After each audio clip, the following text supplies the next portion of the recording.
Hey everyone, thanks for tuning in to our first ever podcasty type video that we are calling the Dungeon Hour, where we sit here and tell you stories of our D&D experiences. Woo.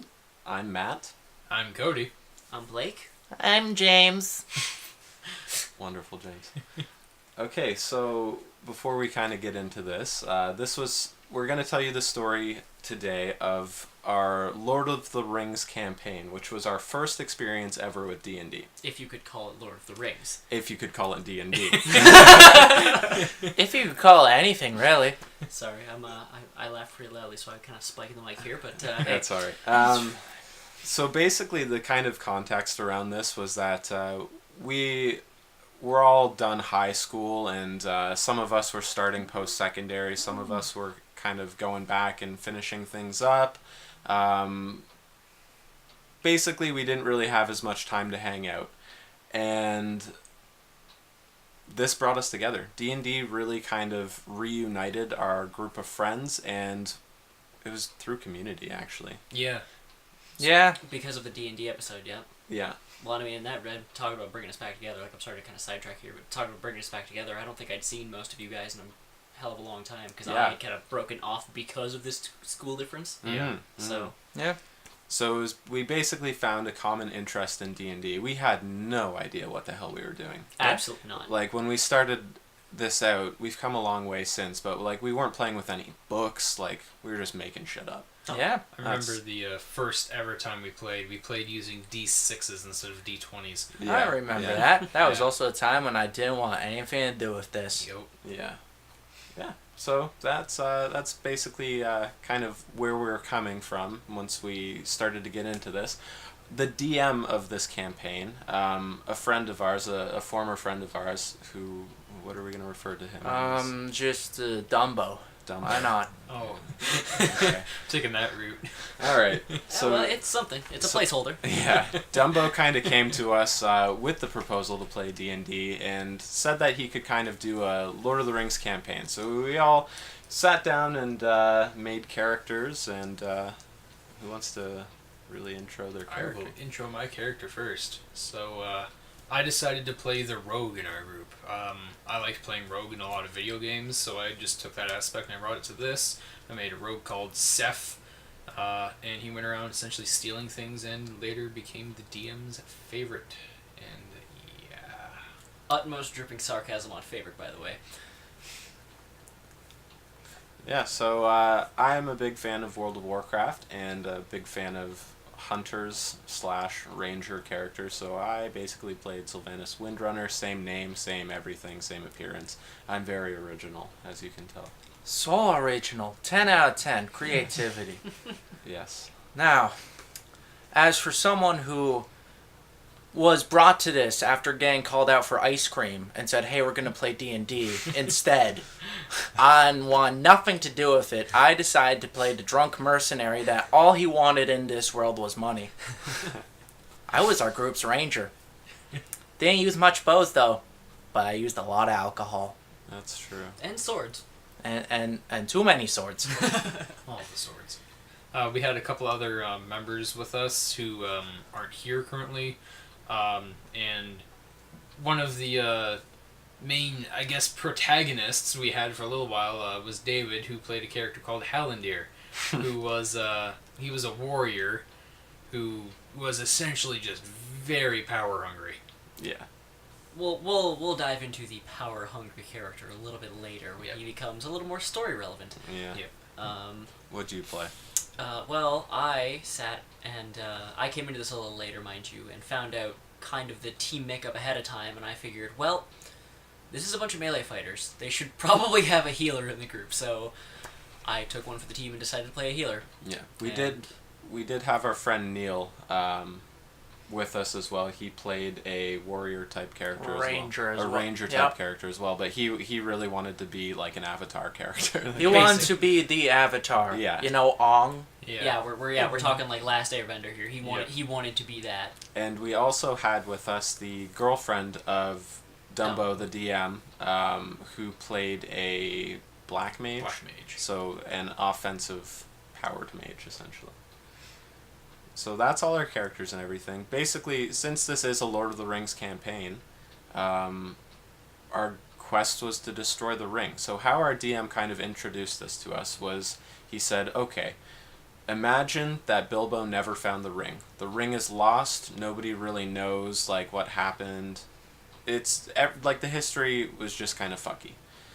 All our characters are in the Shire, and we meet Gandalf, who apparently was in hiding, but he came out of hiding to give us this quest. This story is extremely saturated. None of it has like real continuity, so just bear with us throughout this disaster. I do have to say he did put quite a bit of thought and what ifs to happen if Bilbo never went on that adventure. Yeah. And for what it's worth, it was all right. It was well planned, but it just became a shitstorm. Yeah, for the first little while, there was a lot of thinking of, wow, actually he's put enough effort into this. This is actually okay. But we'll get into that later. Yeah. So basically, we're all in the Shire. This is our first turn ever playing D&D, and what do you do, James? Oh, we're going to me right off the bat. Right off the Great. bat. Well, you gotta get the most interesting turn out of the way first thing. Oh, you mean where I was in a bar, as the alcoholic I was playing. Needed to be in a bar. So I started drinking a bit. Got drunk. I went out to a pie salesman. This guy was just in the Shire. Creepy old guy. Selling pies. I wanted a pie. He wouldn't give me a pie. I threatened him with death. He didn't like that. Neither did the guards. My rebuttal to the guards trying to tell me to stop, I puked on him. That was a great impression. So I was thrown in jail, and then our black mage decided to employ me based off seeing all of that. There were some screws loose in her thinking, but it got me on this quest. Yeah, so we're all basically here. We all hear, like, in one way or another, most of us from Gandalf, who was, I guess, the quest giver, that we're supposed to go find and destroy this ring, which, not metagaming, our characters know fuck all about. We know nothing about this ring or what it does, or we weren't given any lore or where the hell it is. Yep. We had no idea. Yep, we just had to kill it. Yeah. Go forth and do what you do. Find it and destroy it. So that was like kind of our first turns. From there we set out towards Rivendell, and we came to this inn called the Lonely Pony. That was like really just side quests, filler. There's a lot of side quests. This is kind of where the power hungriness of our friend David comes in, who played Hallandir, because while we were learning about these side quests, he went off ahead to learn about them before us and try and finish them before us by himself. Essentially, he was trying to claim all the rewards and experience by himself.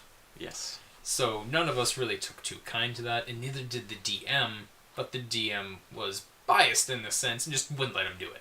Pretty much. Yeah, which, I mean, you really shouldn't do as a DM, but he was doing it anyway. Good for us, but it made David pretty bitter, understandably. Yeah. In that case, at least. Yeah.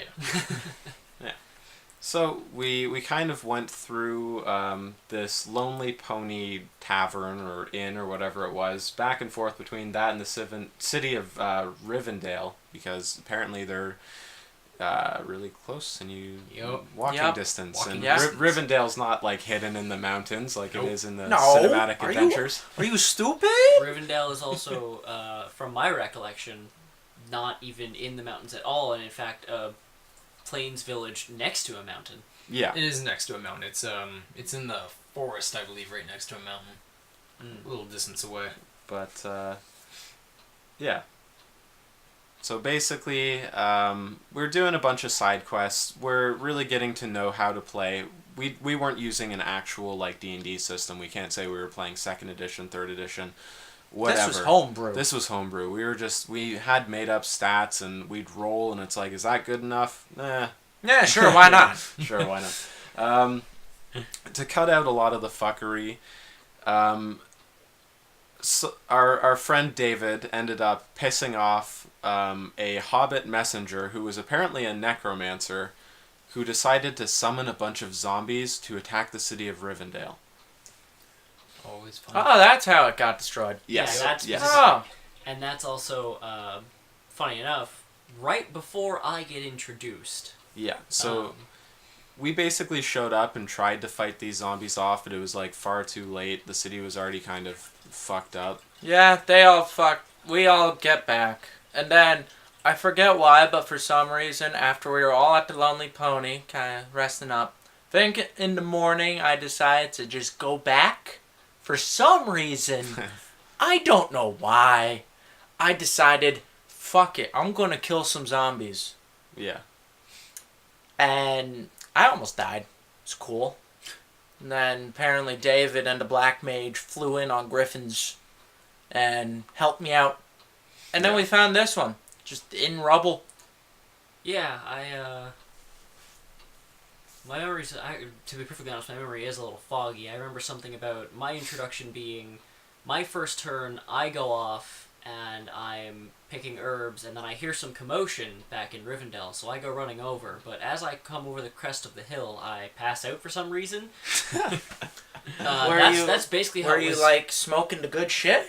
I don't know, Those but kind of that's herbs. But that's Some that's psilocybin herbs. but that's basically how it was explained to me for what happened, and then yes, I wake up to somebody pulling boards away from my face, and I'm somehow perfectly alive and uninjured. Yeah. Under a building. We found you under a building. Yeah, full on under a building. How that happened, I don't know, but I freak Zombies. out. Yes, but I freak out, and I go looking for my family, who is in roughly the same building, in the same situation I was, except dead. Yes.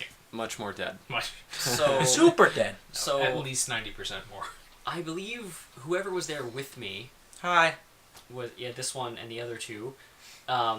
We start going back towards the Lowly Pony because our mercenary hirer there, she decided, well, let's go back and meet the others. I'm kind of along for the ride at this point because, hey, I have nothing better to do. My family's dead.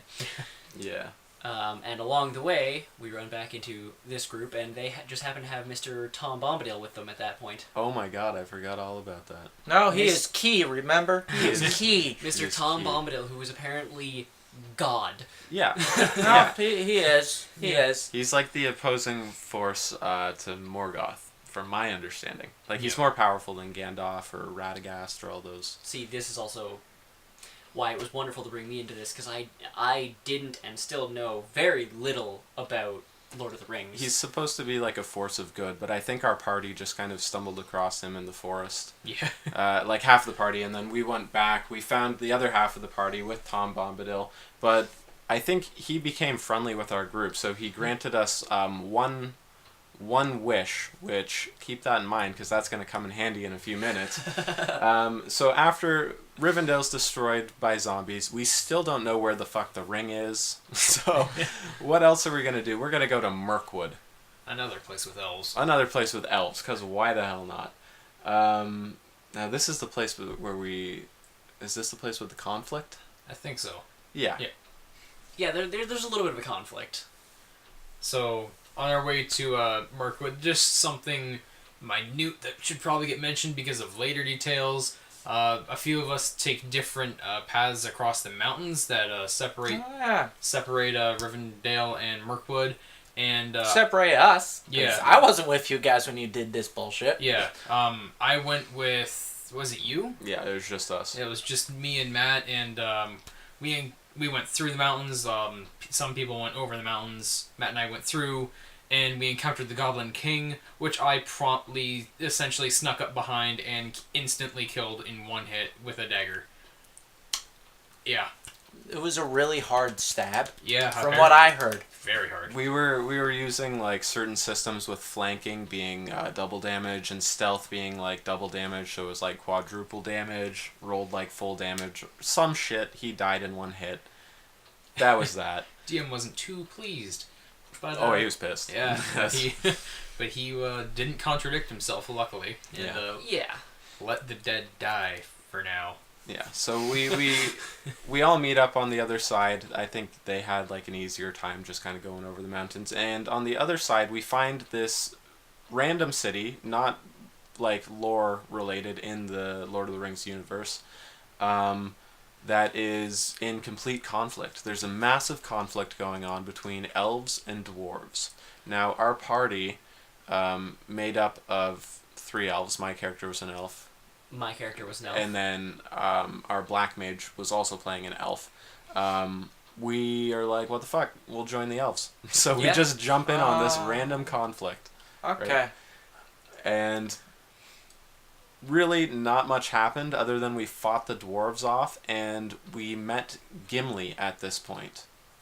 I mean, I wasn't there because I just remembered. That was the one session I didn't go to. Oh. Because I remembered the training town. And then after that, yeah, I couldn't make it in the next session. Because all I remember is next session hopping back in and going, oh yeah, we're siding with elves. And I'm like, huh? Yeah. What?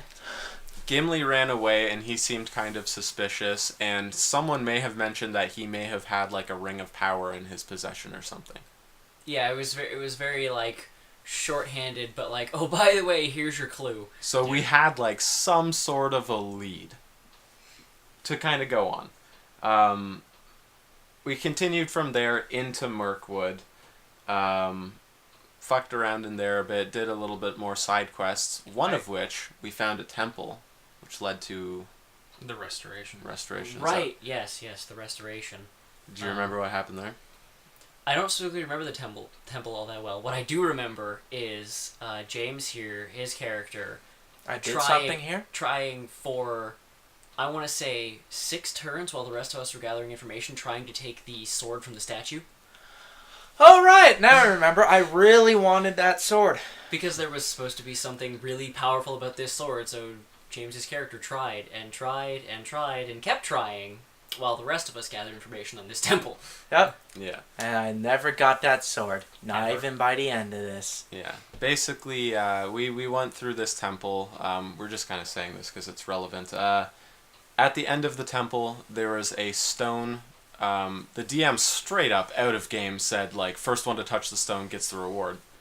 Like, straight up out of game said that. So all of us completely metagaming beeline it for the stone. My character ended up actually touching the stone first. Spoiler alert for anyone who hasn't played Fable 2, but the game's old as fuck now, so it doesn't matter. At the end of the game, you get a choice between either a bunch of money, reviving personally lost loved ones, or reviving, in this case, all of Rivendell. So my character, being an elf and being sympathetic for a bunch of dead elves, chose that option. So they're all of a sudden back. They're not all dead anymore. They're all back. Just like that. Just like that. City's still in ruin, but you know. Yeah, they But they're rebuilt. alive. Yeah. Yeah. So we did that, and it was at this point that we had our first character death. Yeah. Remember the favor from Tom Bombadil that was mentioned before? Well, I still feel great about this. yes, the bitterness had been building up with our friend David's character, Hallandir. He wasn't feeling like he was being treated very fairly, and in reality he wasn't. He wasn't being treated fairly by the game. Absolutely not. Everything he was doing, he should have been able to do. Yeah. Like, where James was going off on his own, like, plenty of time. And Yep, and I was doing all the shit I wanted to do. And anytime David wanted to go off and do things aside from all of us, he would just get rounded right back and stuck with grouping with us because the DM wouldn't let him accomplish anything. Yeah. At all. So he kind of had enough, and we had like a meeting with Galadriel or some shit. So he tried to attack her. Yeah. I know the group was split at this point. Half of us, Yeah, it was you and Matt with Bombadil. I was there. I was in the room. You were there. I was the one defending Galadriel. I know you were gone. Was it Black Mage and you? I was away for that session. Regardless. I couldn't be here for that. Regardless, our party was kind of split, but I heard from like a different room in like this palace or whatever that he was attacking Galadriel. So I called up Tom Bombadil on the cell phone and I was like, hey, you remember that one favor you owe us? Can you like stop what's happening here? So I guess Tom Bombadil like poofed into the room. Yep.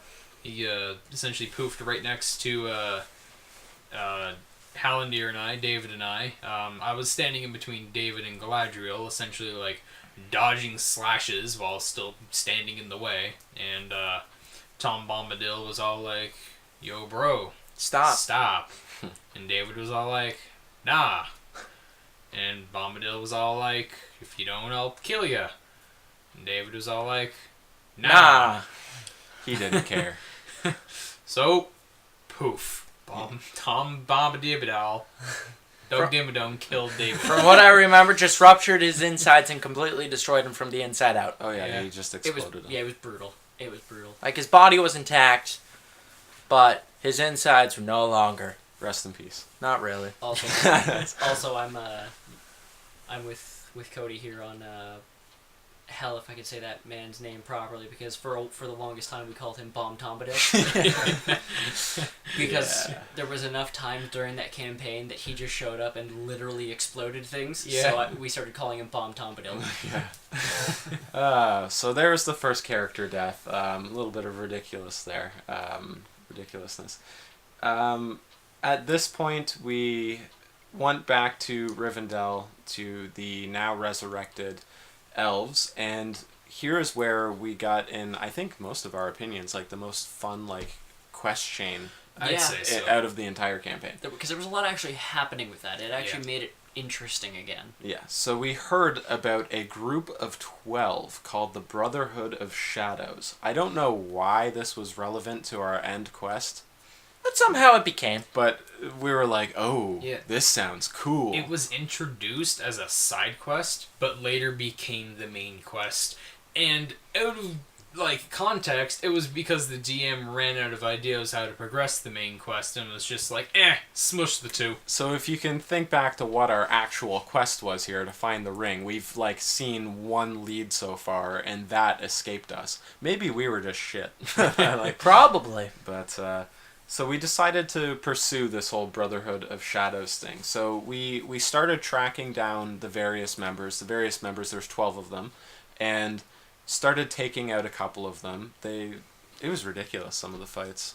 Yeah. Some of them went on way too long. Some of them had really ridiculous things happening. Some were just ridiculously short, which made the DM very bitter. The one I personally remember the most is when I essentially one-hit yet another boss of his. He was not too thrilled with this. Who did you one hit again? It was some paladin. Some paladin on top of a tower. Essentially, so to put I this remember the paladin in the pit and the bitch on the tower. different. There was another paladin? Yes. What the Okay. Let me fucking continue. Shut up. So, I had gear that he had given out. I essentially had the Assassin's Gauntlet from Assassin's Creed. I also had a spell, and yes, I was a rogue that used spells, that let me cast an image of myself, and yet another spell, which let me switch places with that image. So what I did was send my shadow at the boss and have the shadow grab him at the throat. The boss did nothing. I switched positions with the shadow. The boss did nothing. I stabbed the boss through the throat with the hidden blade. The boss stabbed me through the stomach in retaliation because he couldn't stop the hidden blade. Yeah, because the DM was kind of bitter. Yeah. Yeah. You didn't die, though. Nope. I didn't die. Nope, because here's the fun part. Because like many injuries in that game, I was just a majestic healer of pure miracle talent. So that, like most wounds, me and my first aid of 5, which was our max for Professions. professions and talents and all that.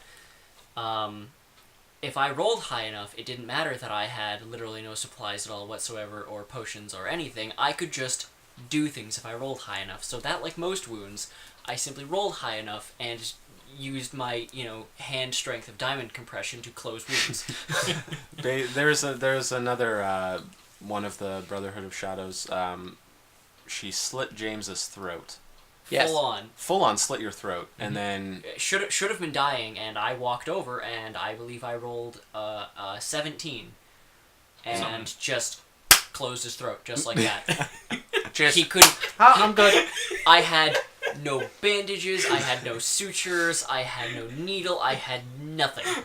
I full on walked over, put my hands on both edges of the wound, and closed it shut.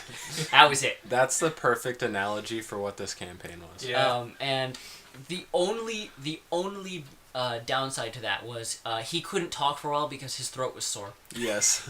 That was the actual explanation I was given, and my favorite for, aside from that, my two favorites on top of that for ridiculous injuries that I just fixed. Yeah. There was a woman in a tower that was firing... Again, Brotherhood of Shadows. Yeah. Yes, which was firing literal... Signs. Signs. Like street signs. Street Like- signs, like yellow yield signs, Like firing them from a bow, and Yeah. one of them shot James in the chest. So of course, I get hurt a lot during this, by the way. so I just kind of yanked the post, like the sign out, and again closed his Oh, chest. by the way, my armor's fine too. Yeah, Oh, yeah, yeah. The armor. Was The armor is also blacksmith when, the clap happens. Yeah, Yes. yeah, exactly. And then there was another one where they were fighting in a pit, and I was trying to stay away from this. But James really wanted the armor this guy had, so he was trying to take him on pretty much in front of everybody else. Oh, we were yeah. all we were all helping, of course, like little bits as we could. But James is basically fighting this guy by himself because there was like little bits happening. And this guy full on lopped off James's arm. Can you imagine what happens next? through the armor and everything. Are you sensing a theme here? So what I do, of course, is I run over and grab the arm while James is still fighting, and I rush over and I roll, I think, a 19, and I just kind of shove it back into place. My shoulder's a bit sore. By the way, I'm a dual wielder, so it's like I could only use my left hand for a while, but it's like... No, it wasn't even that. It was, all it was you took a neg 3 roll mod to every swing with that arm, and it was kind of sore. That's it. That's it. That was the only problem. I Deadpooled a lot. I was the Deadpool of the campaign, just saying. Oh, and that gets better later, because I just remembered something from later, but we'll get to Yes. that when we get to that. Yes. Oh, I know what you're talking So about. we were killing these Brotherhood of Shadows members, and each of them were dropping a shard. So we were like, oh, what the fuck is this? This is interesting. The DM actually had us kind of intrigued. We didn't know what they were. So we tried to kill all of them to get all these shards. We didn't know, we didn't care if they were good people, bad people. We didn't know if they had families, killed what an- job they worked. I remember, specifically, the 7th one was an old woman. An old woman. We just straight up murdered an old woman and took her shard because we were like, what the fuck did these make? Yeah. I think by the end of it, we all kind of had the sense that we were doing something bad. Yeah. And we started to collect the shards, and then we assembled them into a key. They formed into a key. Now, we didn't know what the fuck to do with this key, but cue the Pie Man from the very beginning of the campaign. He tells us... He's got a bit of thorn in our side throughout the entire story. He is my arch nemesis. Yes. So he basically takes us off into the forest and leads us to, some random spot and then summons a door. So we're like, what the fuck is going on? But we have the key for this door now because all the shards that we'd been collecting made a key. So we go through, obviously. If I remember correctly, the reason the Pie Man actually has part to do with this is he is the 13th member. This is a family, by the way. Yes. He is the 13th member that they kind of excommunicated. And we killed all his family, but he was still helping us, because that's how that works. He was psychotic. Yeah. So, I was gonna say, wasn't there something before this? there was something before this. There was the best part of the campaign before this, wasn't there? Okay, so we'll put that on hold for a second, because before we actually met the Pie Man, we're all just kind of sitting around the town of Mirkwood, and I'm gone again. We see you running back to town. Yep. We'd been sitting at Mirkwood because we got a call from on our magic cell phones. We got a call from Legolas who said, "Hey, we got a bit of a problem here. It looks like the dwarves have had enough of our shit, and they're kind of going to be coming for us as soon as possible. We need some extra support here." So the 3 elves go right away from our party, and the others decide they're going to meet up with us a little later. James is still completely gone because he's been doing his own thing for a really long time. And we're on a night guard at the moment, me and Matt, and we see James come running, And behind him, from the mountains. from the mountains, By the way, all I say to them is run. As I zoom by, I just say run. and then we can hear this tromping, and we look, and there is a stream of, no word of a lie, 10,000 goblins running towards us. It's like when Jack Sparrow was running away from the cannibals. Yeah, that's basically what that was. So we settle that whole situation, and eventually this devolves into our probably favorite part and the last good thing that ever happened, the War of the Races. Yes. Genocide! Yay! I will let Matt cover this one. Okay, so basically, these goblins show up, and they're civilized goblins, of course. Of course, they're civilized. Well, with their goblins. new leader. With their new reanimated mech goblin king. Told you it would come up. So, basically, the new mech goblin king says, we're going to attack tomorrow. They could have trumped us. They could have just bulldozed the fucking town. 100%. right? We had absolutely no resistance. It was the middle of the night. Nobody was awake. They could have just kept rolling right through, killed all of us, and game over. But they're good people. The goblins are good people. So they give us until tomorrow. So we basically start getting ready. And then the dwarves show up at the same time. So we have a battle of three massive armies kind of going on here. This was a very pivotal point for like just which kind of faction here was going to come out on top. Now, let me quickly give a little bit of gravity to the situation of, if I remember correctly, this is 10,000 goblins on one side of us, 10,000 dwarves on the other, and our army is 5,000 elves. Yes. Yeah, that's So about right. So the odds are stacked literally 4 to 1.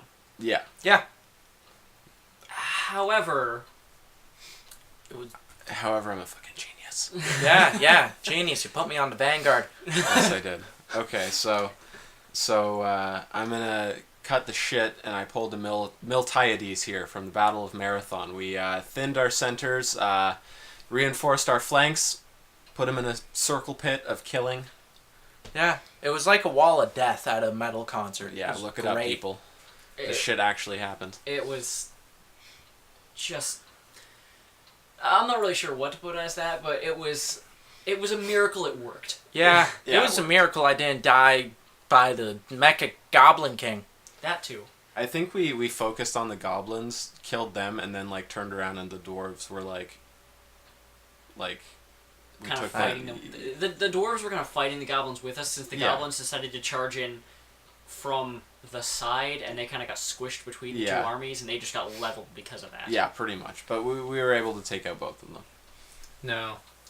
It seems like this would have been the funnest map to play, but unfortunately this is the one that I missed. Not because I wasn't present, because I decided it was a great time to fall asleep. Yeah. A little nap. A little snoozy goose, you know? Yeah. The one who was supposed to be leading the major melee portion of our army decided, "Nah, I'm gonna take a nap. You guys got this." Yeah, so bonus points for me. In that time, Matt took up the mantle and became like the perfect war leader. Yeah. I mean, you still got to level up for it. Yeah. Oh, yeah. I fell asleep and did shit all during this war, and apparently got like medals and. Yes. Okay. Yeah. So you'd think that once again this would kind of give us some progress towards our goal of finding the ring, as we thought that a dwarf had it. No. Nah. Nothing ever came up from that. We just wiped out all the dwarves that were there. We wiped out all the goblins that were there, and then apparently the goblins were extinct at that point, and the dwarves were near extinct at that point. Genocide's great, people. Yeah, basically. And, another tiny little side note that's just there for fun is there was one portion. There were 2 members of the entirety of the Vanguard that survived that circle pit fight. James. Hi. And who just happened to be there because they could. Awen! Yeah. She just happened to be part of my Vanguard. I don't know why. She was wearing a cloak and being all mysterious and shit, and then it was kind of like the war's over. By the way, guess who? Yeah. Yeah. Okay, and then it was this point where we met the Pie Man. He showed us to this weird door, and we go through it. Yep, after saying our deepest, darkest contents. Oh my goodness! Yeah. To go through this door, we had to say our deepest, darkest desire. Basically. I don't like that. I don't know. It was just a thing. It was a thing. It was like character building, I guess. I don't know. I think he was trying to kind of give everybody a sense of what their character could do if they decided to be that way, and so that everybody else could kind of get an idea of this is what this person is really like. Which didn't work because we all said things and then kind of went, wait, what? For everybody's characters? Because all I know is, like, I said my thing, and apparently everyone's characters and everyone out of game was shocked to hell. A little bit, yeah. Yeah. When I announced I just wanted to sell the ring to the highest bidder. Yeah, we all legitimately went, I'm sorry, what? Because there was... Like, it just seemed like the most out-of-place possible thing, and yet it was the only thing that really properly made sense for James's character because, hey, money. Yeah. If this ring is that powerful, I can sell it for, like, millions. Yeah, so he confessed he wanted to sell the ring. We go through this door, and remember how I said we had this vibe that we weren't doing something very, very nice? Well, we weren't. Well, because on the other side of this door was Morgoth, who is 100%.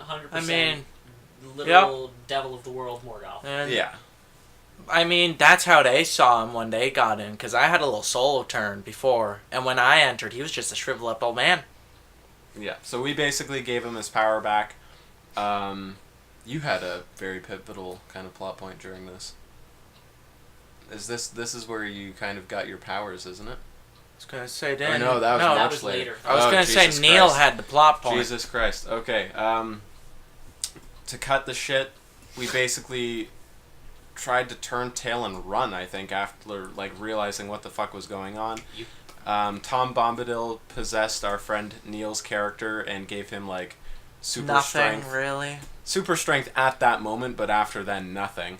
To help get us all out, and then...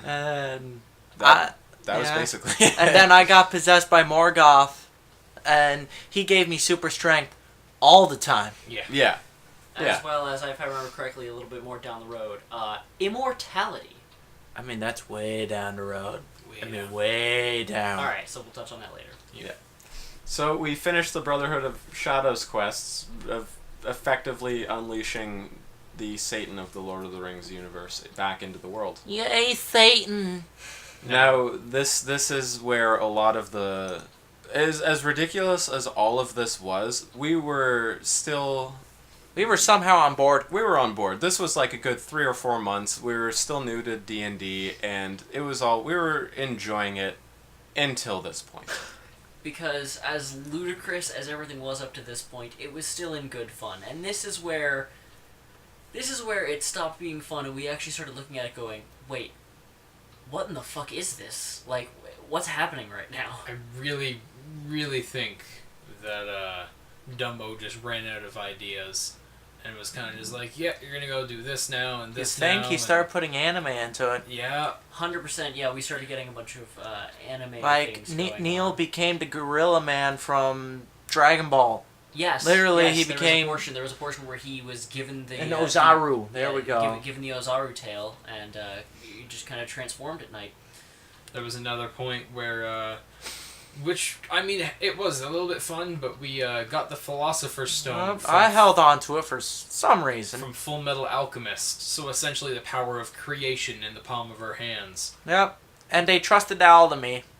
I mean, you were going to kill us if we didn't, so... That's true. Yeah, that was kind of a thing, because you were the first one that got your hands on it, so we kind of had to be like, alright, because otherwise you're just going to, turn us into nothing. Yeah. That's true. Philosopher's Stone, folks. With the dark power of Morgoth. With the dark power of Morgoth, by the way. Yes, so... that happened. I had an accidental genocide on the hobbits.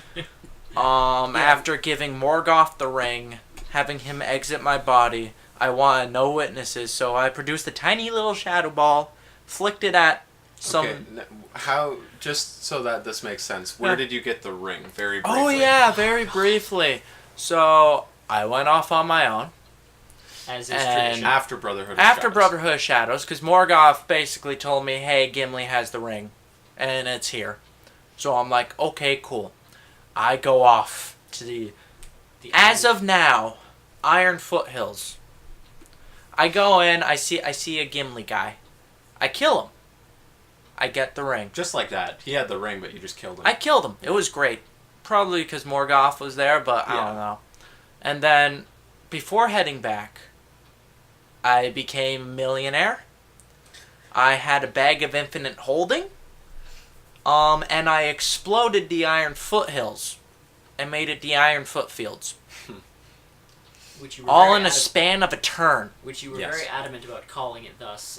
Every time anybody tried to say the Iron Foothills, we were corrected to, no, the Iron Footfields, until we eventually saw it and went, oh, okay. Yeah. So, Genocide 2. So, yeah, that was great. It was great. I don't know how many people I killed. But And then you went to the Shire. then, later on down the road, some conflict happened between Neil's character and my character. I'm like, Morgoth, you gotta get out of my body. I'm tired of this shit. And he's like, cool, just give me the ring. I'm like, cool, bro.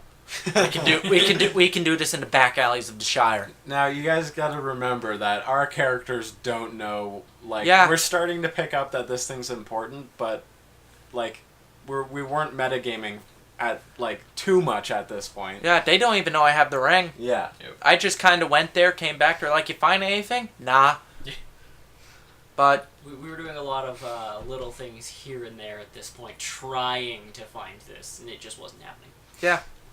So, Genocide number 2. Accidental, by the way. This one was accidental. The other ones were on purpose.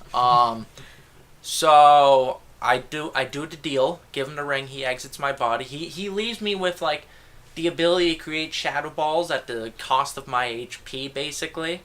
So I make this. So I see witnesses who just saw this. I just want to make like a scene. Maybe kill those guys. Make it look like an accident, you know. I conjure this tiny little shadow ball, probably this smaller than a penny. Flick at some mead.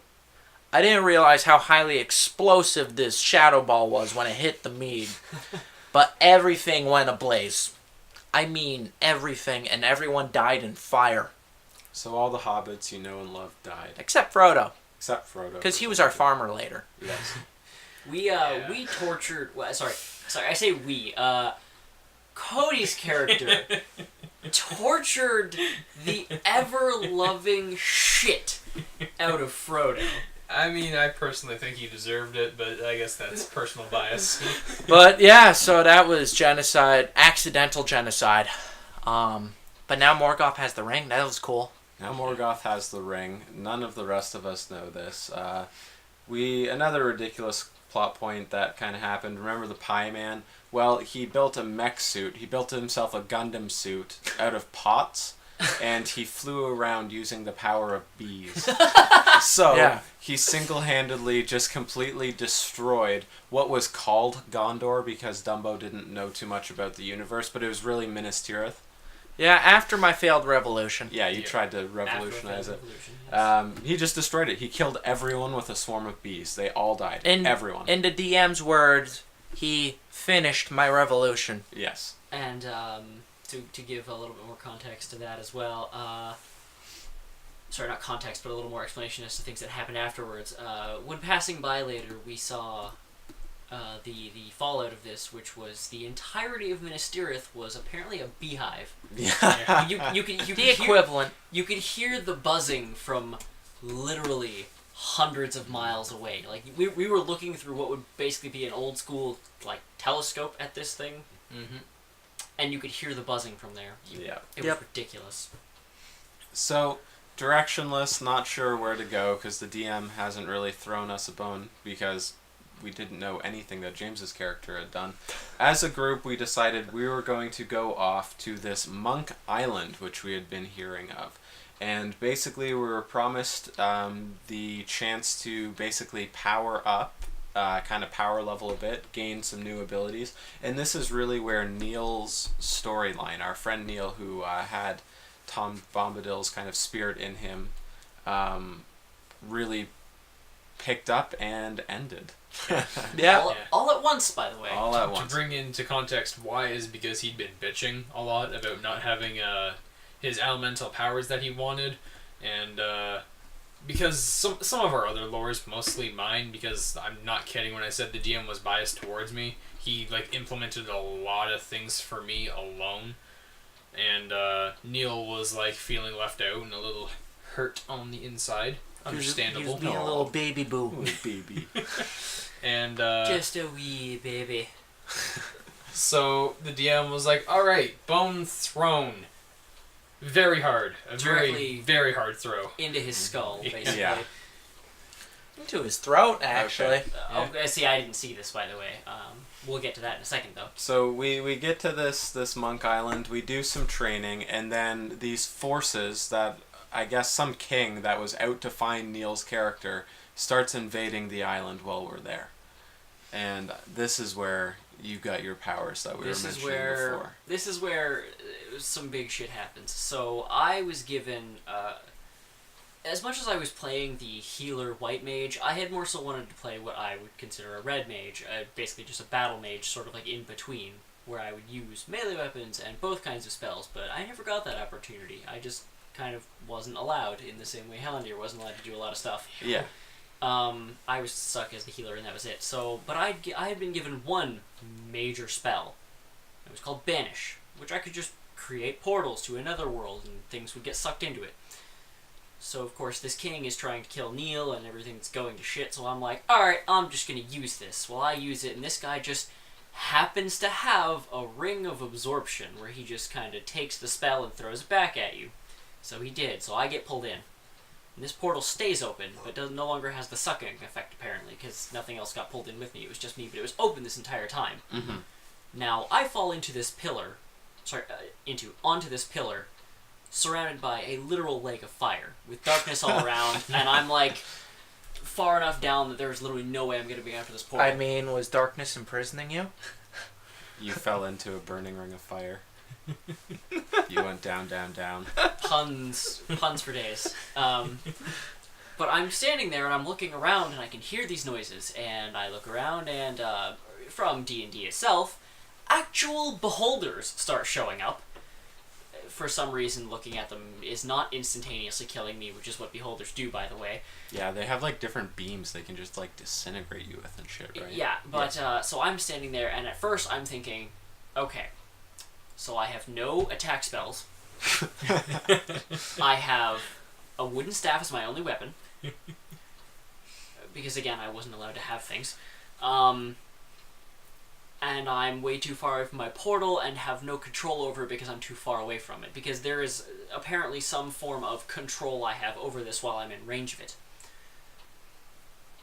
And right before I think I'm dead, again, no word of a lie, a gold dragon pops out of the flames and starts fighting these beholders.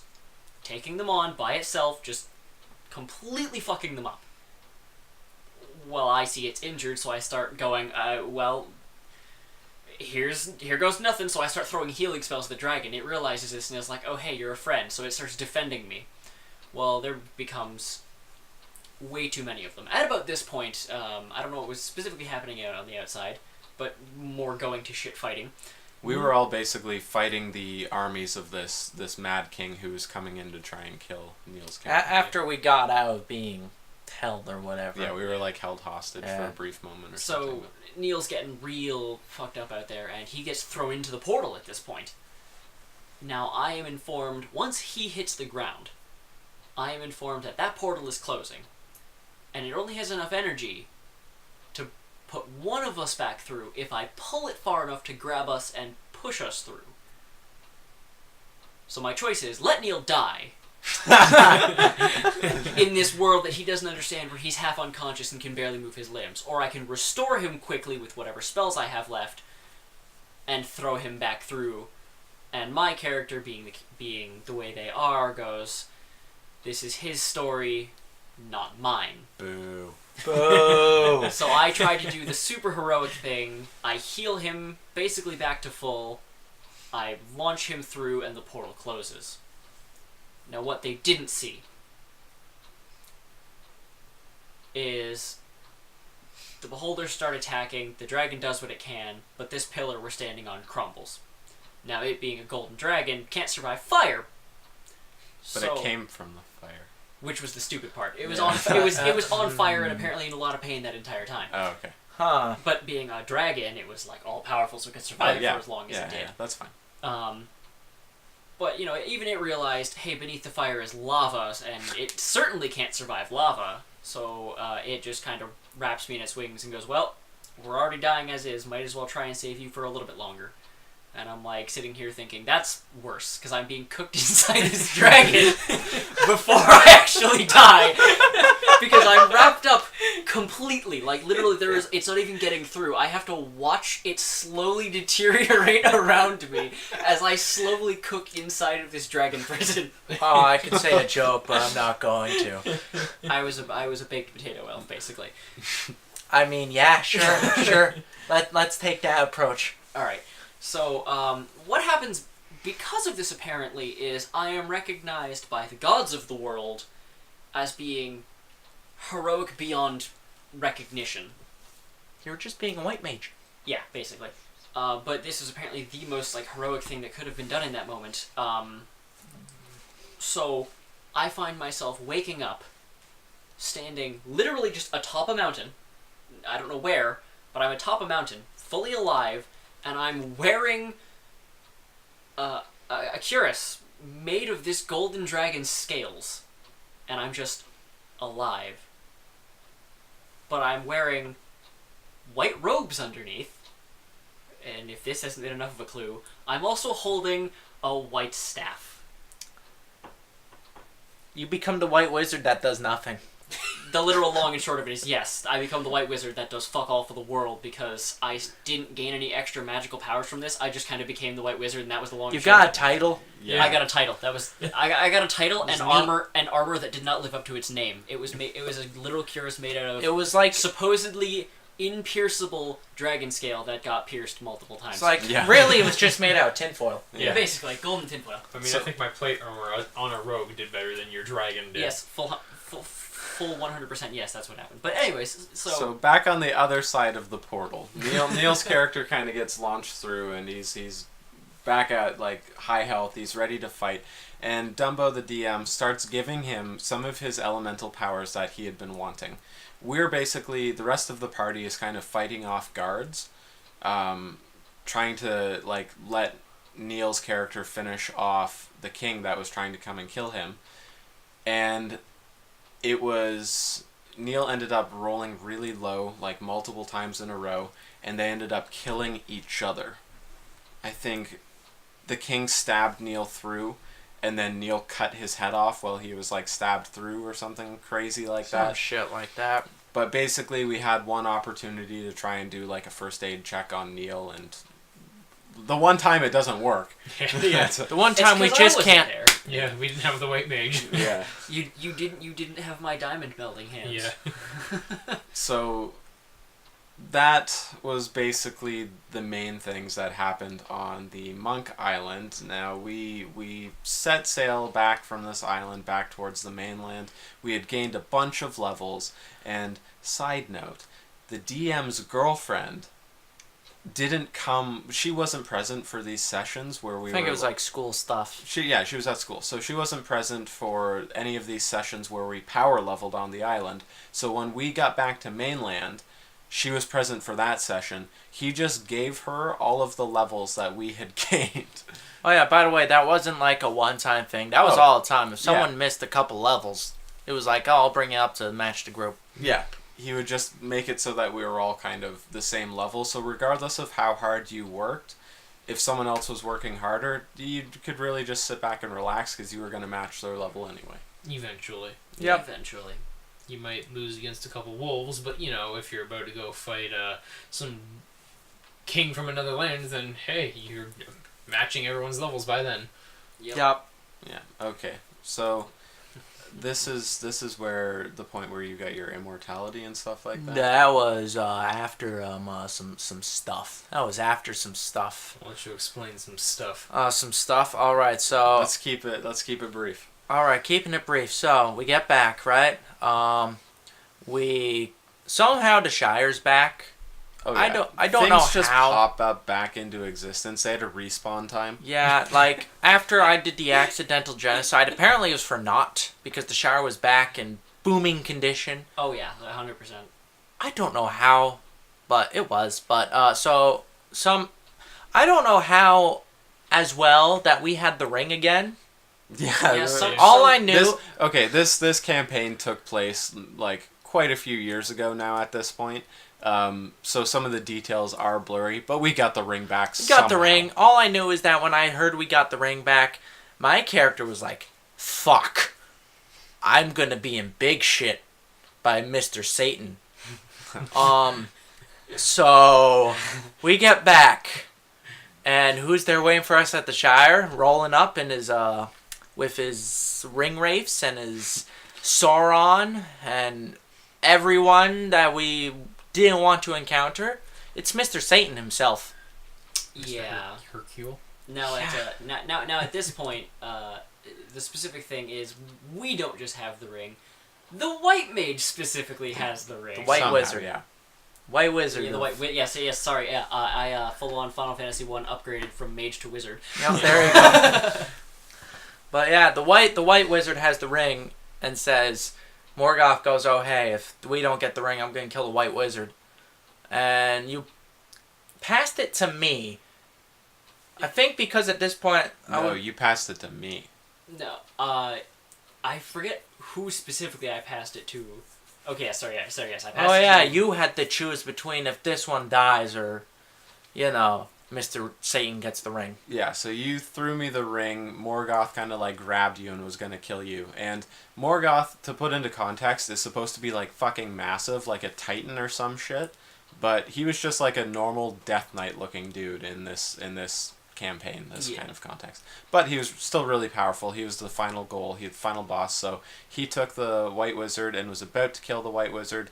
So I just threw him the ring back so we could have our wizard back. So I, of course, in a brilliant moment, tried to go, well, if he gets the ring, no one gets the ring, and I tried to use another banishment portal, and that really didn't do any good for anybody, because all it did was fuck a couple of things up, reduce my health really low, and get me kidnapped.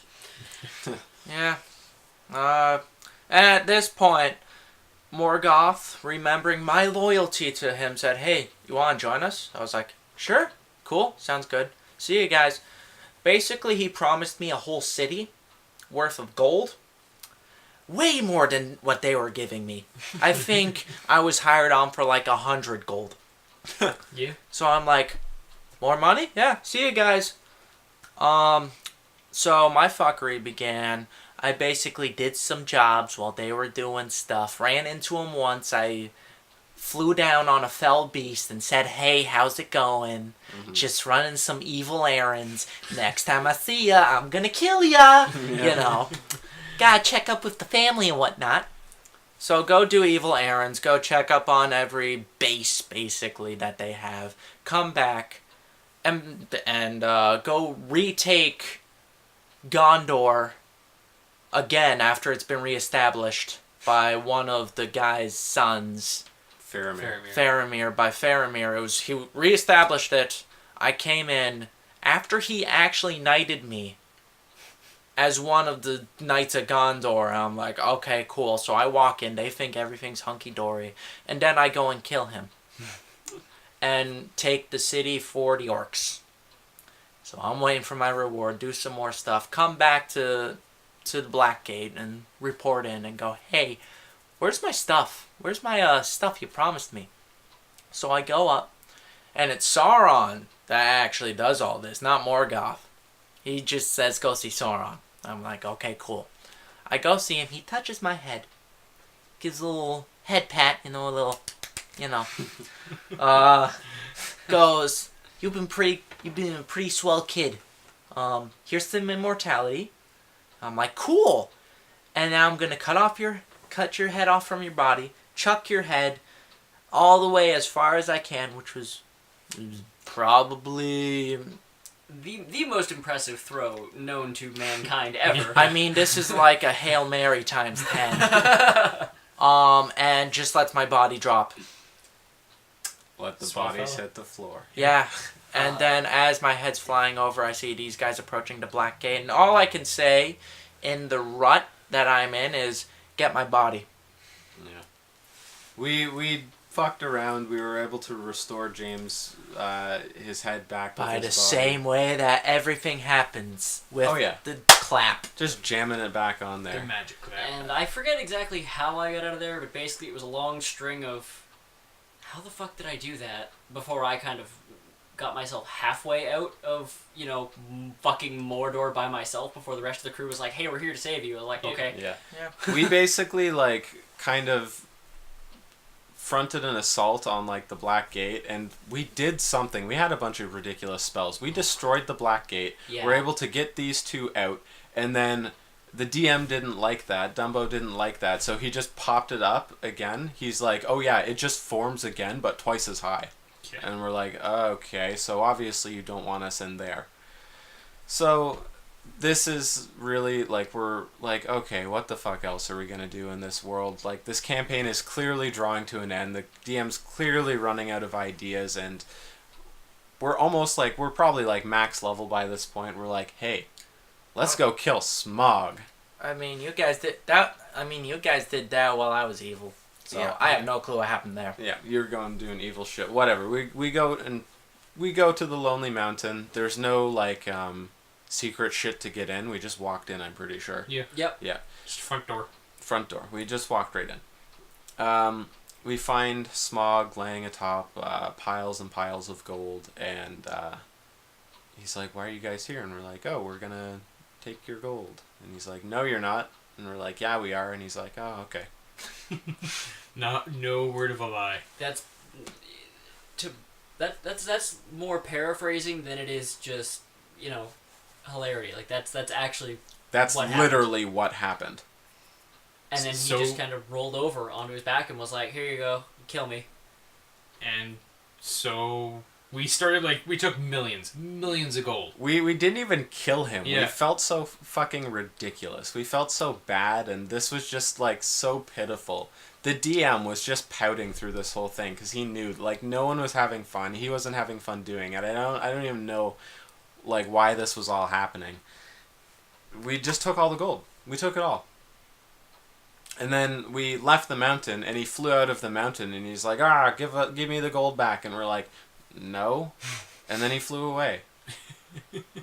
And that was Smog. That was our encounter with Smog. And, you may think I'm leaving out details, but I'm really not. No, that was basically the entire encounter with Smog. That's it.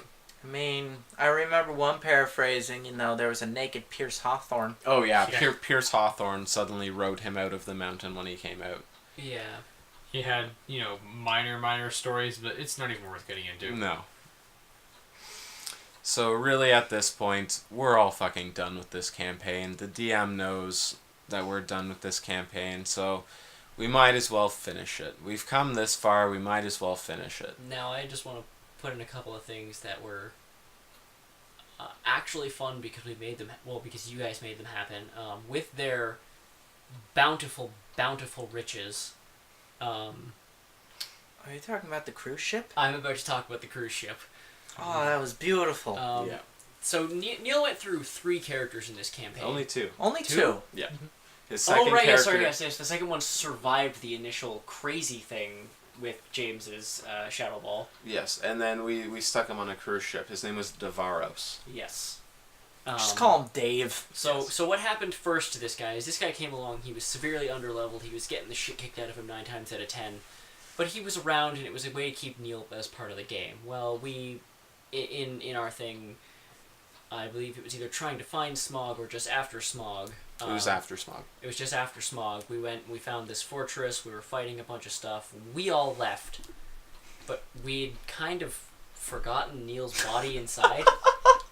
To explain why his body was just there was because he left mid-map, I believe. Yeah. Yes, Yep. he left mid-map, but he was unconscious at the time when he left, so he stayed unconscious. Oh, I We love all- this part. We all left the castle. We get up to the top of the hill, and now James, again, to reiterate, has the Shadow Ball power that he can put as many health points as he can into to make it that much more damaging. And Matt had armor that basically made you immune to shadow damage. Yes, which was the damage you would have been taking doing this ability, and you could use that ability into the negs. So you could go neg 8 million and take no damage because of my armor. Yup. And throw a shadow ball worth $8 million. I was so tempted to buy it off you. Now, at this specific point in time, it didn't particularly matter, but it would have hurt James anyways. He was immortal, but it would have hurt him and probably put him unconscious for a while. So he would just wear it for the sake of, let's just save the faffery of having to wake him back up. And I looked pretty damn cool. He did look pretty damn cool in that 2016 Dark No, Paladin it wasn't armor. the 2016. Sorry, it was the 2014 Paladin armor. Yes. No, it wasn't that. You got some other armor. I took off the Dark Paladin armor to put that armor on. Right. Because, my bad. Because, Dark Paladin armor was the most busted armor in that fucking campaign. Right. Plus 1 to all your stats. Oh, sorry, yes. Okay, regardless. Had the armor, took no damage, so he created, again, a good old World of Warcraft reference here, he created the literal 300,000 damage apocalypse attack and whipped it down at the castle. Well, when Neil came back, here was a little explanation he got of his character woke up, walked over to the front door to try and leave because he was somehow able to do so. Looked outside and saw the giant ball coming down. As he heard the words apocalypse. And looked out to see that and decided, well, he was just going to close the door and see what else there was. And I believe he rode the door out to safety from the shock waves. It blew up, the shock waves blasted the door, which he was behind, out through a wall or some shit, and he lived through it all. Regardless, we gotta cut this shit down because of time constraints here, but we basically stuck him on a cruise ship. His character lived, and he just didn't care anymore, so he stopped coming to sessions. So we took his character, stuck him on a cruise ship, and if anyone's seen the Disney version of the movie Hercules, when he's training and he goes through those trials, we had enough gold that we made those trials on a cruise ship and stuck the reverse bear trap from, I believe, Saw 3 on his head and said, have fun. So he got to play one more session as that, and he died. Yep. But he got all the way to the end before got the key after killing the boss that we put on there and didn't know where to put the key. Which was in the reverse bear trap. And he would have lived. He tried to unlock a door. It was amazing. He tried to unlock a door, he tried to unlock a chest, he tried to unlock pretty much everything that could be unlockable except for the bear trap. Yep. Yeah. So he died. So, basically, he died. At this point as well, the DM's girlfriend kind of stopped coming around to sessions as much. She was there for the last one. She was there for the last one. So basically, we're not having fun with this campaign anymore. It's getting too ridiculous to us. We have a grasp of what D&D is like, so we were hoping to make the shift towards more realism and stuff like that, but that wasn't what the DM was doing or what he was comfortable with. So we did the last session. Basically, we amassed any sort of recruits that we could. We got all the armies, all the elves. I guess we killed pretty much everyone else except for the elves throughout this whole campaign. Pretty much. So we got a bunch of elves and whatever men were left out there, and we assaulted the Black Gate. We made it through. We made it in and fought Sauron in the volcano. Sauron had the ring, and we killed him, and the ring was disintegrated and destroyed. Now, that was done. Our mission was officially done, but we had to tie up a loose end. We had to tie up a loose end because Morgoth was still in a separate tower, which I guess would have been where the eye was. Where the eye of Sauron is. Yeah. He was up on that tower. Now, quickly explaining this before we get into our conflict with Morgoth. We were told that he can only be killed if he was wearing a necklace and stabbed with a specific dagger while the stabber was wearing the other necklace. So it was a set of 2 necklaces and a dagger. Okay? So we need all that shit to kill him. Right. So we kill Sauron and we start going off towards Morgoth. He's up a big tower, so we start walking up this tower. We were all max level and fully fucking geared. We had so many negate damages, all the good shit. The most overpowered fucking weapons and armors, and it was ridiculous. I'm going to briefly go over. I mentioned before I had the Assassin's Creed gauntlet. It was modded with grappling hooks, a fucking bomb launcher, and just so many ridiculous gizmos on the fucking gauntlet. Yeah. As my hunter, I had a bow that when I shot an arrow, it would split into 5 arrows, and the DM allowed me to shoot up to 5 arrows at a time. And if you got a crit on that, those 5 arrows would split. Yeah, so I could shoot potentially up to 25 arrows at a time. So we had ridiculous shit. We're walking up this tower, and we step on a couple of runes, which explode, and we don't take any damage because we're all, immune to a bunch of shit. This threw Dumbo, into a fit. He filled purposely, and told us he was doing so the rest of the way up the tower with a bunch more runes and, a couple other traps and shit like that. Just out of spite. Nobody was really into this at this point, right? So, whatever. We go through it. We deal with him and his pity attempt to kind of bring our characters down to lower health before the final fight, and we get up to the tower. Now, along the way, there was a little minor thing that I wanted to bring up, because I thought it was absolutely hysterical. We found this mystical machine that just happened to coat things in mithril. And it was using the last of the mithril in the entire world. Oh, right. You pissed me right off at this. Again, the last mithril in the world. It worked one time and one time only, but we didn't know that because, hey, what the hell is this? Nobody can read it. Well, I had a prosthetic foot at this point. I forget exactly how I got it, but I had a prosthetic foot chopped off somehow, yeah. So, in order to test this machine, because we were getting very mixed vibes on it, I put my foot in the machine. Which, of course, coats my foot in mithril. So I now have a mithril foot. Yep. When James could have had a second mithril Titan's Grip gauntlet. I could have had a pair. But alas, it was not to be. Oh. The only reason I bring this up is because during this fight, that actually comes into play. Yeah. So we make it up to the top of the tower. We start fighting Morgoth. It's whatever. It's a fight. It's a final fight. The shit that you'd expect from a final fight. We were taking some damage. We were dealing some good damage. And then you got knocked off the tower at one point. Yeah, I was rolling shit. No, it was David. Oh, yeah. Throwing back to this, the DM resurrected our friend David, who died super early in the campaign. The one that attacked Galadriel, he was resurrected and brought to full max level and everything to fight alongside us for this fight. I got confused between if it was me or him that tried to put the necklace on Morgoth, because we had to do that as part of the fight. I think it was him. I just rolled really low and got knocked off the tower and started to fall to my death. So, apparently, Dumbo had a really good gimmick. Well, at least he thought it was a really good gimmick to someone who was falling to their death off the tower. Because it took me, 15 minutes of just falling, and you guys had to sit there and, wait for me to fall. Yeah. Yeah. Because it's like we were all sitting on the edge, Yeah. boss included, just looking down going, is he gonna make it? Yeah, so essentially I'm sitting there, I'm falling, and I'm trying things to, not die. I try using my spell that lets me warp through walls, where I switch places with my shadow, and then I think to myself, if I do that, the momentum from the fall is just going to smush me into the tower. Bad idea. So I try grappling to the tower. Apparently when I grapple to the tower, my arm doesn't dislocate or rip off or anything, but I rip a fucking chunk of the tower out. A big chunk. Yeah, because that makes sense.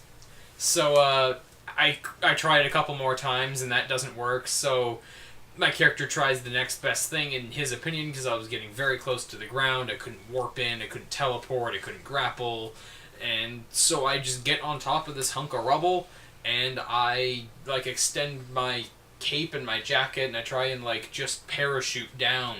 And apparently that, of all fucking things, is what made me live. He read some statistic online of someone who fell, that same distance in real life and rode on top of rubble, and he lived. So he wanted to implement that into this boss fight. So So he did. He literally had a Google page open during this boss fight, just fucking ready to read us. He'd read us this interesting article. Just in case we called him out on his bullshit. Yeah. Yeah. So I lived falling off a tower. Yeah. Yeah, you did. By the way, have I ever mentioned before that the DM favored me in this Yeah, campaign? I mean, you were his BFF at the time. Yeah. Yeah, there was a lot of favoritism thrown around there. Yeah, quite a bit. Now, as other parts of the fight, not only did Hallandir get brought back, we also all got godly weapons, literally forged by the gods. So James got a very specific weapon, which I thought was wonderful. I mean, it wasn't my choice. I would have preferred what my original offer, which is just take Morgoth's place after I... Oh yeah, by the way, very key point to my character, I guess. So my immortality... By the way, he just made this out of D&D session. He just made it up. As we were just hanging out casually. Not even playing the game. Not even playing, but my immortality was all of a sudden linked to the Ring, Morgoth, and Sauron. So if they all died, I died. So 2 of those were already dead. So I'm already dying, Yeah. basically, at this point. And I'm like, hey, gods, because we got teleported them. I'm like, hey, gods, can I just take Morgoth's old place on the council? Fill his spot? And they're like, ha, ha, ha, no. And then so I get him to make me a 4-handed sword. Because 2 Titans grip gauntlets. And I fuse... Here's some WoW references. Well, one anyways. Frostmourne. Fuse that thing with this sword I got way, way back. Counter-Strike, which basically I tap it on something magical, it gets that effect.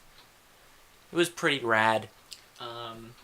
So, what we realized is if we put the other amulet on James, he could just tap that sword off of this supposedly sacrificial dagger and swing to his heart's content. I just stepped through him. Yep. But it gave us a better chance instead of having to try and hit him with a dagger. Yep. Especially then, since your rogue fell off the tower. Yes. Yeah, the rogue fell off the tower, and we didn't really have much other of a choice because Matt didn't have any such things with his bow. Otherwise, that would have been the literal perfect choice because yeah. hey, I'm Matt sure can I shoot could anything anywhere. I'm sure I could have shot the dagger from my bow, but we didn't try that. We didn't try that Could because have split we the didn't dagger care. into 5 daggers, Yes. There was all kinds of stuff we could have done with that, but Yes. so what eventually ended up happening is I blocked a couple of hits with my foot, which got my foot knocked around all over the place, which I thought was just hilarious because I was blocking things with my fucking foot. Full attacks that should have killed people. It was great. So finally, we have this little epiphany of, oh hey, what if we just put the amulet on James and use his countermorn? So we do that because we finally got this necklace on Morgoth, and he didn't just take it off for some reason. Hallandir was able to put it on. He took a knee from something. Yeah. We injured him. He took a Hallandir knee. put the necklace on him. I held up the dagger, James tapped it and charged forward. As I stabbed through him, pushed him and myself off, and the only one-liner I gave throughout this whole campaign and said, this one's on me, as I just pushed me and Morgoth off this tower, as we're both disappearing, basically, into thin air. Which was probably actually legitimately the best one-liner, because we all got it seconds after he said it and thinking, he would have charged us for that. Oh, I would have charged big time. I would have been all right, $1 million piece, because I know you're all stinking rich. So that was one of the better jokes that happened throughout that, which was right at the end, which was fantastic. Yeah. So the tower starts crumbling, and we're up way high, but we got all sorts of good spells and shit, so we basically Any eagles come? Eagles came for some of us. The rest of us had to use Featherfall and shit like that, but we basically the rest of us kind of made it down. And Hallandir was sent back off to heaven or Valhalla or hell or wherever he was. deserved to be. Yeah. And I, laying at the bottom of the tower, was completely fine by the crumbling tower. I wasn't hit by a thing, and I lived through that as well. You were severely injured, and I just kind of came down and went, whoop, and you were fine. I have mentioned DM favoritism, right? Yeah. Yeah. Just a little bit. Yeah. Okay. So we made it through this fight. Somehow, by all of this, by killing Morgoth, some fucking how again, a bunch of things were brought back. Like, I think some goblins were brought back, but they were, like, peaceful goblins. Like, dwarves were brought back. The Shire was completely restored and rebuilt, and all the hobbits that you know and love were back and alive again. Just, none of it made any sense. We but accepted it. We accepted it because it was a very happy ending, and we were done the campaign. Yes.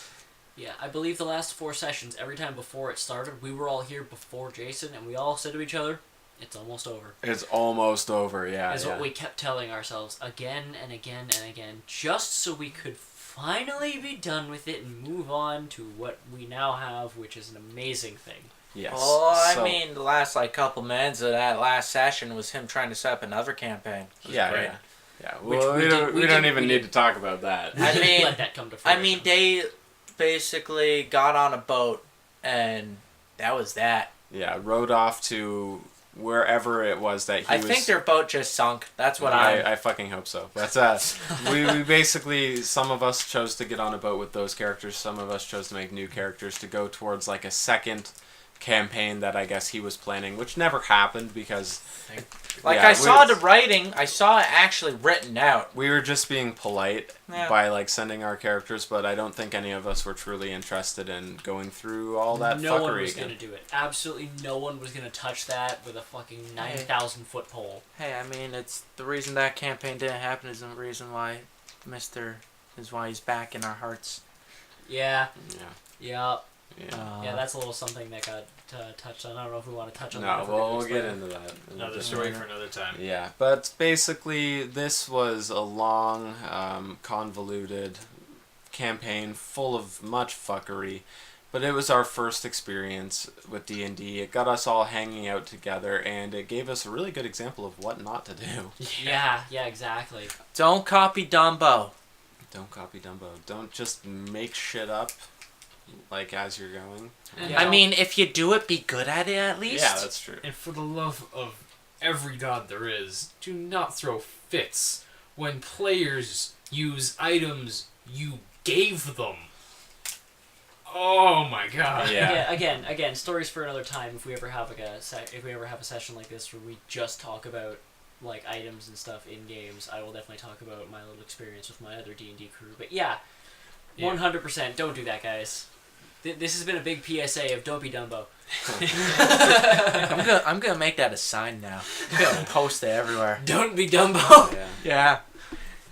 All right. So this has been our first dungeon hour. I'm sure this is probably more than a fucking hour. It feels like it is. But yeah, thank you everyone for listening. We have a couple other ones recorded actually because we had to re-record this. Cause James. I mean, nothing happened. I swear to Christ, nothing got corrupted. The file didn't get corrupted. That's not what happened. So this is a re-recording of us telling the Lord of the Rings tale. But, I mean, and luckily I get to be here this time. Yeah, It's yeah. wonderful. Yeah. yeah. Good. So this is gonna go up, and then we have a couple other which we don't have the name the Dungeon Hour in them, but they are kind of the same shit. So yeah, thanks everyone for listening. Yeah. Take care. So again, just to kind of reiterate for anybody who might have missed it the first time around, this is Matt. I'm Cody. Blake James. I guess we're signing off. signing off. Bye, Dad.